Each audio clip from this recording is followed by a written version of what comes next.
আসসালামু আলাইকুম। এই রাজকন্যা ড্রেসের কাটিং নিয়ে আমার এত এত আপুদের কৌতূহল কি বলবো। কমেন্ট থেকে শুরু করে ইনবক্সে আমার প্রচুর পরিমাণে নক আসে, আপু প্লিজ এই রাজকন্যা ড্রেসের কাটিং ভিডিও দাও। কেউ বলে 2 বছর, কেউ বলে 4 বছর, কেউ বলে 7 বছর। এত এত কাটিং ভিডিও দাও আপুরা আমার পক্ষে একদম পসিবল না। আজকে একটা কাটিং ভিডিও দেখাচ্ছি, আসলে মেজারমেন্টটা আপনার ইউটিউব সার্চ দিলেও কিন্তু বয়স ভেদে জেনে নিতে পারবেন। আর এটা যেভাবে আমি কাটিং করি, জাস্ট এটা যদি একবার আপনাদের নলেজে চলে আসে, সেক্ষেত্রে আপনার বেবির যে মেজারমেন্টটা একটু ইউটিউবে সার্চ দিলেই বডি মেজারমেন্ট চার্ট পেয়ে যাবেন। এখন আমি কাটিং করব 4 বছর বেবির একটা dress. Same dress cutting same থাকবে, জাস্ট বডি মেজারমেন্ট অনুযায়ী কিন্তু তারতম্যে ভেদাভেদ হবে। এটা আপনারা ইউটিউব থেকে সার্চ দিয়ে আপনাদের বয়স অনুযায়ী বডি মেজারমেন্ট চার্টটা একটু ডাউনলোড করে নেবেন বা দেখে নেবেন। তো এইখানে আমি সব কিছু ডিটেলসে যেখানে যেখানে যা নিয়েছি সব কিছু দিয়ে দিচ্ছি। যদি এটা স্লো করা আমার পক্ষে সম্ভব না, কারণ ভিডিও অনেক লং হয়ে যাবে। অনেক ক্ষেত্রে আপুরা বলতে পারে আপু এত দ্রুত দিলে কিভাবে বুঝবো। যেহেতু এটা ভিডিও আপু, আপনি চাইলে পুশ করে স্লো করে এটা দেখতে পারবেন, যেখানে যেখানে মাপ নিচ্ছি, কত কত মাপ নিচ্ছি, এটা আপনার একটা খাতার মধ্যে লিখে রাখবেন। তো আমি আমার এই রাজকন্যা ড্রেসের যে স্ট্রাকচারটা মেন, সেটাই আমি আসলে শেয়ার করছি। যার যার বডি মেজারমেন্ট অনুযায়ী আপনারা এভাবে কাটিং করে নেবেন। তো এটা যেহেতু আমার 4 বছর বেবি, যারা কিনা আপুরা আছেন 3+ আর হচ্ছে 4 মানে 4.5-5-এর নিচ পর্যন্ত যারা যে বেবিরা আছেন, তাদের জন্য কিন্তু এই কাটিংটাই সেম ফলো করে কেটে নিলে একদম হয়ে যাবে। আর এখানে হচ্ছে আমার ড্রেসের কাটিংটা প্রথমে আমি করছি। এখানে ধাপে ধাপে অনেকগুলো কাটিং করতে হয়। আর রাজকন্যা ড্রেসটা আসলে দেখতে যতটা সুন্দর, মানে কাটিং প্রক্রিয়া স্টিচিং প্রক্রিয়া ততটাই কঠিন। তো যাই হোক, আমি আজকে শুধু কাটিং ভিডিওটাই শেয়ার করছি। ইনশাল্লাহ আমি নেক্সট টাইম এটার ফুল আপনার স্টিচিং টিউটোরিয়ালটা নিয়ে আসবো। তো এটা আয়রন করে করে নিতে হয়, কিন্তু আয়রন না করে নিলে যখন আপনি সেলাই করবেন, সেলাইয়ের পরে দেখবেন কুঁচকে থাকবে, ফিনিশিংটা আসবে না। তো অবশ্যই আপনারা একটু আয়রন করে নেবেন কষ্ট করে। আয়রন করে নিলে যে কোনো ড্রেসের কিন্তু ফিনিশিংটা চলে আসে। অনেকেই বলেন টেলার্সের মতো লুক আসে না কেন, টেলার্সের মতো কাজের ফিনিশিং আসে না কেন।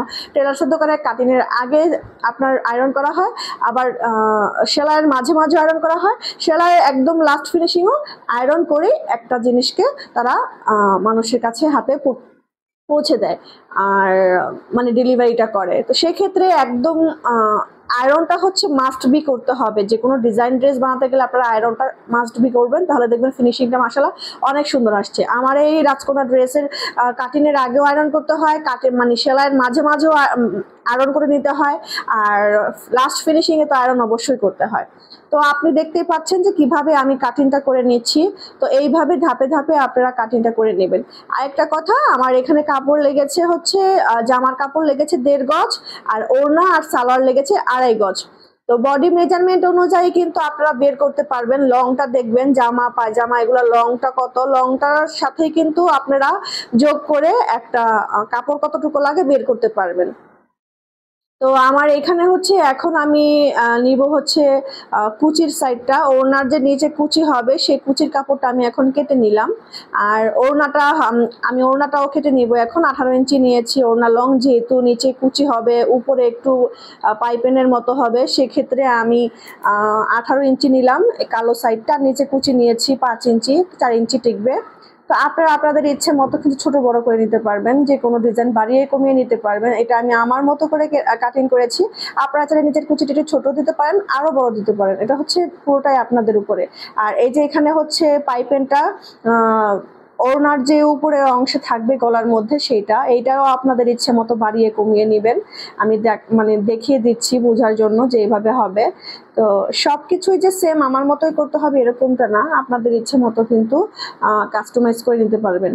তো এখানে হচ্ছে পিছনের যে গলাটা চেন অ্যাটাচ করা হবে, সেক্ষেত্রে চেনের মাপটা দিয়ে আমি কাটিং করে নিচ্ছি। আর এখানে হচ্ছে পট্টি বসবে চেন লাগানোর জন্য। তো এখানে 3টা পট্টি কাটিং করে নিচ্ছি। আর চেন লাগানো এগুলো সব কিছুই কিন্তু আমি সব সময় চেষ্টা করি শর্ট শর্ট রিলস আকারে ছাড়ার জন্য। আপনারা যদি আমার পেজে দেখেন, সেখানে দেখবেন আমি অনেক সময় অনেক কিছুই সেলাইয়ের ভিডিও আমি শেয়ার করি, যেভাবে আমি সেলাই করি আসলে নিয়মটা। তো এটা হচ্ছে সামনের যে ডুরিটা, সেটাই লটকন ডুরিটা বানানোর জন্য এখানে আমি একটা চিকন পাইপের নিয়েছি আর 2টা লটকন নিয়ে নিলাম। আর এখানে হচ্ছে আমার সালোয়ারের কাপড় নিব। সালোয়ার কাপড়টা আসলে এখান থেকে আমি আগে আমার হাতার কাপড়টা বের করে নিচ্ছি। হাতার কাপড়টা কুচি, এইটার মাপ কোনো নির্দিষ্ট কোনো মাপ নেই, আপনি যত ঘন কুচি দিবেন তত বেশি সুন্দর লাগবে। তো এখানে হচ্ছে হাতাটা আমি নিয়ে নিয়েছি, আর লাল কালার হচ্ছে আমার পাইপেনের জন্য হাতার নিচে পাইপেন দিব। এইটাও কোনো নির্দিষ্ট মাপ নেই, আপনি আপনার ইচ্ছে মতো বাড়িয়ে কমিয়ে চিকন মোটা করে দিতে পারেন। তো আমি আমার ইচ্ছে মতো আমি একটু পাইপেনটা কেটে নিচ্ছি, যেহেতু এখানে লেস বসবে একটু মোটা করে দিব যাতে লাল অংশটা দেখা যায়। তো এখন আমি আমার যে ধুতি প্যান্ট মানে সালোয়ার সেটা এখন আমি কাটিং করব। ধুতিটা হচ্ছে মানে অনেক কুচির, মানে এটা 3 কোনা, মানে একটা দুইটা ভাঁজকে মাঝামাঝি আড়াআড়ি করে কোণের মতো করে জিনিসটা কাটতে হয়, দেখতেই পাচ্ছেন। তো এখন আমি পায়ের মুহুরিটা নিব, এটারও কোনো নির্দিষ্ট মাপ নেই, আপনি আপনার ইচ্ছে মতো ঢোলা বা একটু চাপিয়ে নিতে পারবেন। তো আমার পায়ের অংশ বাদ দিয়ে আমি লম্বায় নিয়েছি, যেহেতু আমার লম্বা হবে হচ্ছে 26 ইঞ্চি। তো সেক্ষেত্রে আমার উপরে যে ডুরির ভাগ হবে কুচির জন্য, ওই ডুরির ভাগটা রেখে আমি এখানে কাপড়টা নিয়েছি। এক্সট্রা করে আবার উপরে যে ডুরির অংশটা সেটা আমাকে সেট করতে হবে, আবার কাটিং করে নিতে হবে। আর যেহেতু ভিডিও লং হয়ে যাবে, আমি আগেও বলেছি, এর জন্য কিন্তু আমি একদম স্লোলি করতে পারিনি, যেহেতু এটা 3 পিস জামা, ওড়না, প্যান্ট, আর এখানে ডিজাইন অনেক, কাটিং অনেক, সেক্ষেত্রে অনেক লম্বা হয়ে যায়। তো আশা করি ভিডিওটা আপনারা বুঝেছেন। যেটা না বুঝবেন অবশ্যই আমাকে কমেন্টে জানাবেন, ইনশাল্লাহ রিপ্লাই দেওয়ার চেষ্টা করব। নেক্সট টাইম কি ভিডিও চাচ্ছেন সেটাও আমাকে জানাবেন। আর ভিডিওটা ভালো লেগে থাকলে একটা লাইক, কমেন্ট আর শেয়ার করে দিবেন, ফলো দিয়ে পাশে থাকবেন। তো আজকের মতো আল্লাহ হাফেজ।